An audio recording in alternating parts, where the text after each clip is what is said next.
uma dentista querida, uma moça talentosa, trabalhadora, foi vítima de agressões.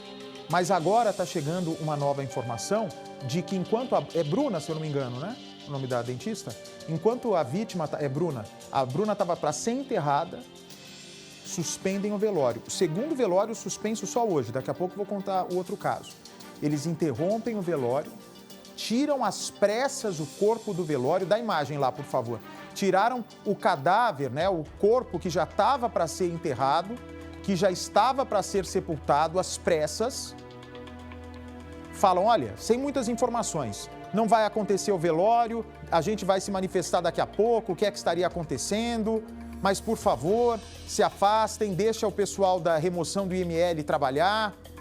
E aí, os presentes do velório ficam assustados, né? Todos estavam já se preparando para ir até a sepultura, mas não. O velório é interrompido, o velório é suspenso, tiram o corpo de dentro do velório, vai vendo a situação, Brasil, e levam de volta para o Instituto Médico Legal. Por que o velório dessa senhora de 40 anos foi interrompido? Olha aí, ó. As flores já tinham sido enviadas, vários arranjos de flores, coroas de flores, família de outras cidades mobilizadas para irem se despedir da Bruna, que foi vítima de um assassinato.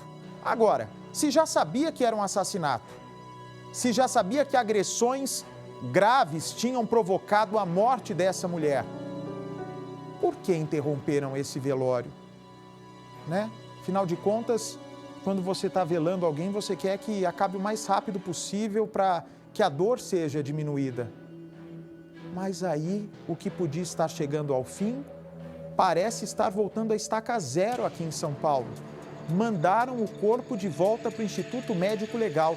Fabiola Corrêa está lá e traz as informações. Boa tarde. Boa tarde, Bate. Isso aconteceu porque o delegado do caso decidiu pedir um exame toxicológico no corpo de Bruna. Esse exame vai servir para verificar se na corrente sanguínea dela havia uma grande taxa de CO2, de gás carbônico, e também para ver se ela foi envenenada ou até dopada antes de ser carbonizada. Por isso também essa tentativa de descobrir sobre o gás carbônico.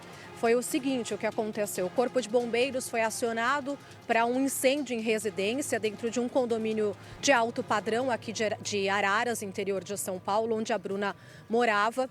Quando os bombeiros entraram nessa residência, se depararam com o corpo de Bruna em cima da cama dela, parcialmente carbonizado, as chamas foram contidas e aí eles perceberam que só a cama dela mesmo foi incendiada, ou seja, o foco do incêndio foi a cama, foi criminoso.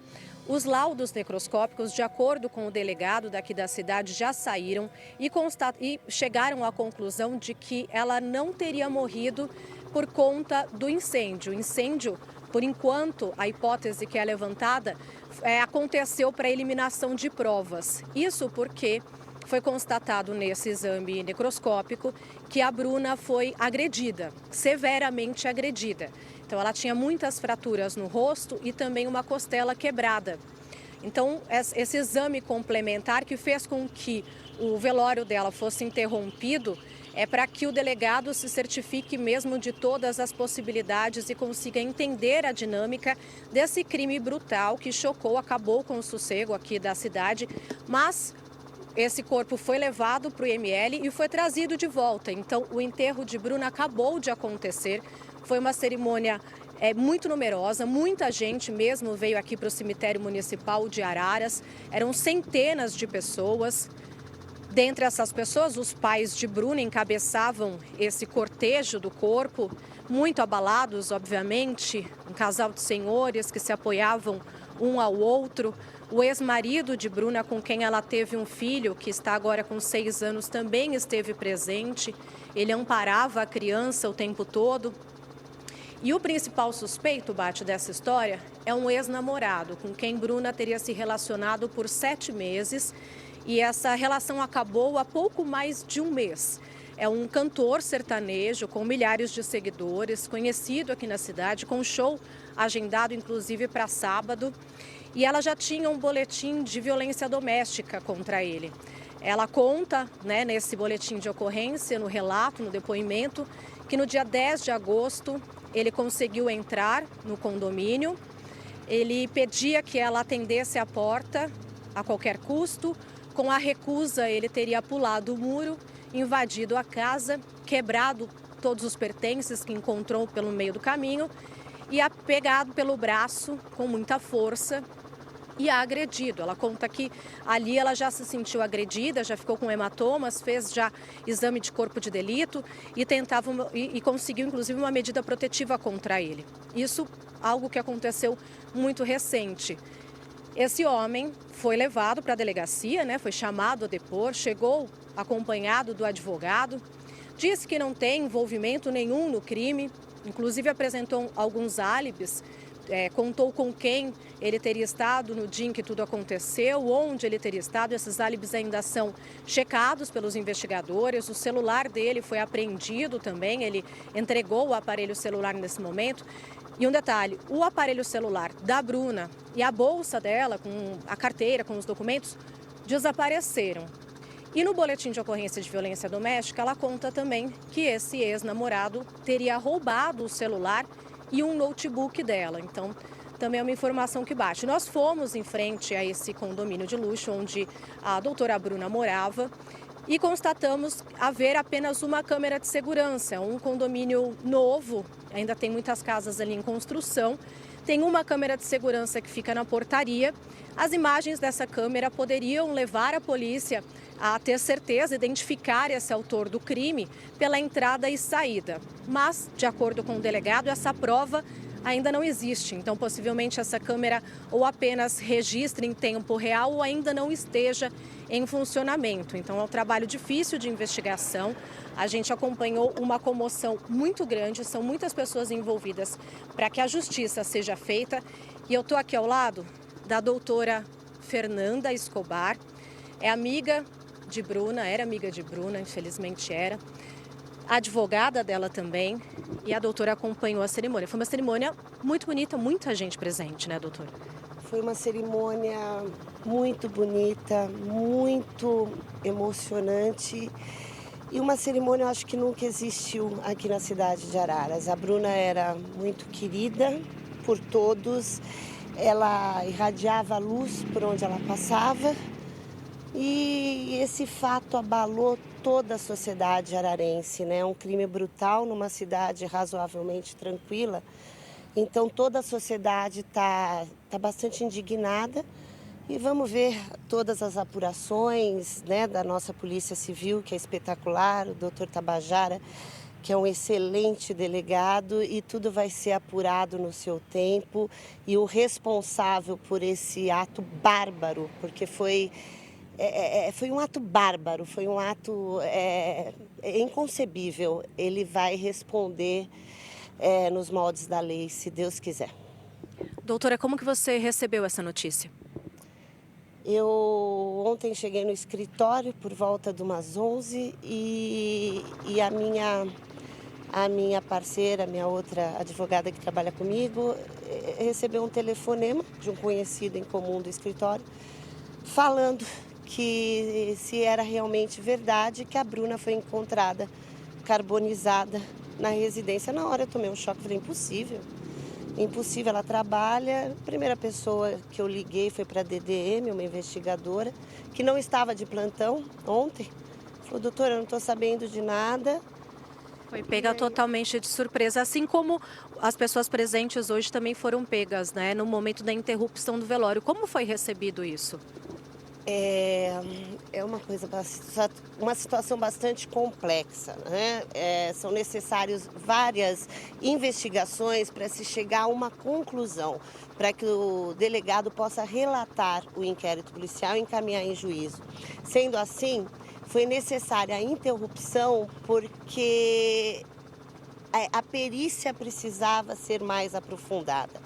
Tanto é que eu tomei conhecimento não a fundo, porque eu estou a tarde toda aqui, que novos fatos foram descobertos, então isso infelizmente se fez necessário e vai ser para punir o sujeito que fez isso com esses requintes de crueldade. Doutora, quais seriam esses fatos que foram descobertos?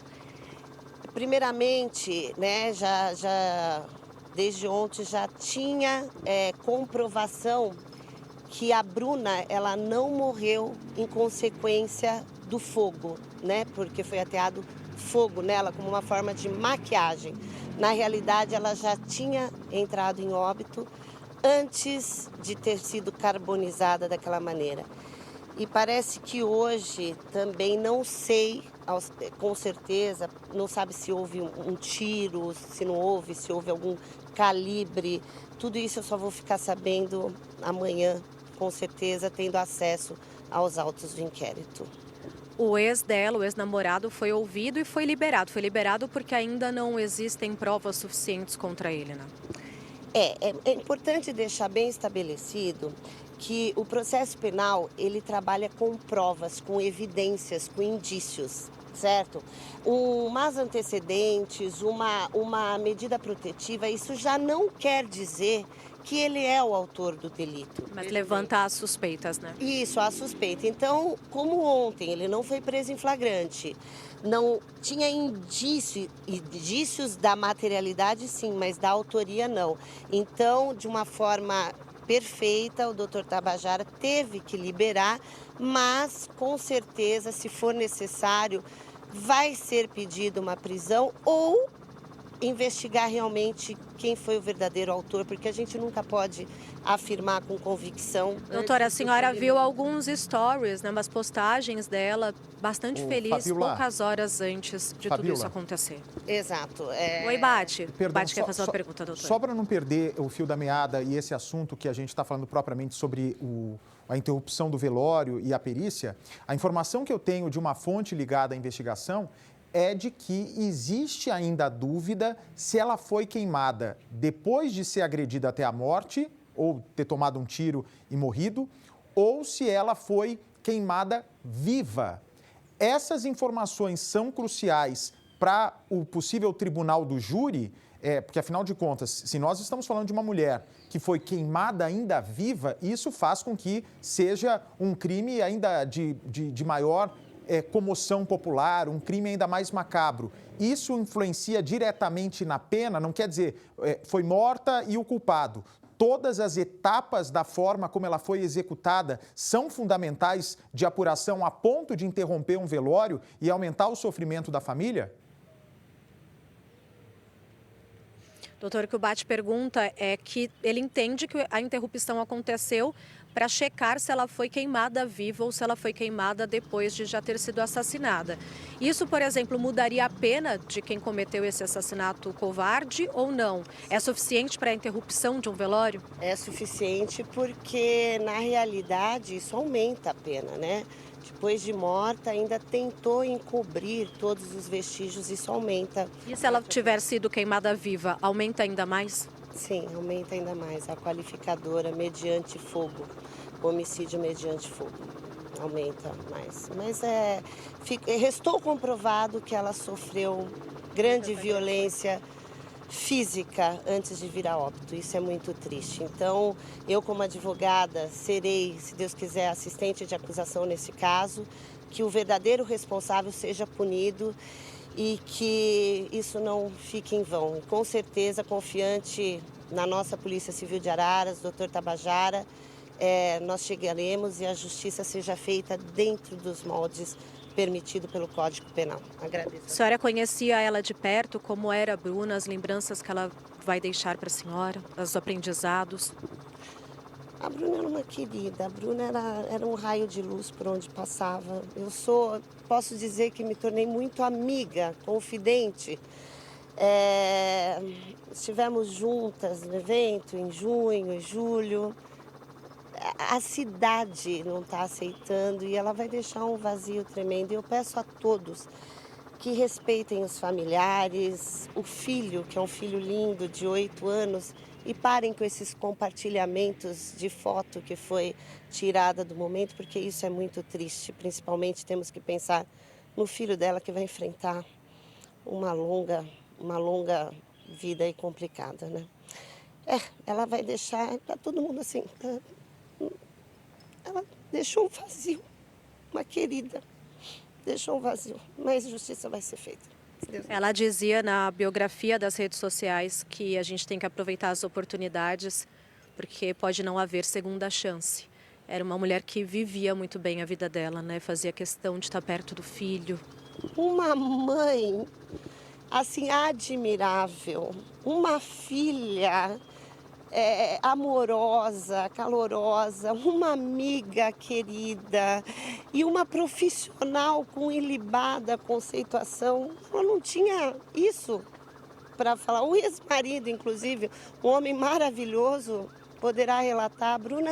A Bruna era o exemplo de pessoa ilibada, de pessoa lídima, perfeita quase, vamos dizer assim, entendeu? Muito Por isso, triste. tamanha comoção, né, Bate? Foi realmente uma cerimônia que contou com a presença de muitas pessoas aqui da cidade de Araras. Obrigada, doutora. Muito obrigada. Vou liberar a doutora agora, que também participou desse enterro difícil, essa despedida precoce. Ninguém nunca espera que isso possa acontecer, ainda mais numa cidade assim calma como a cidade de Araras. Bate.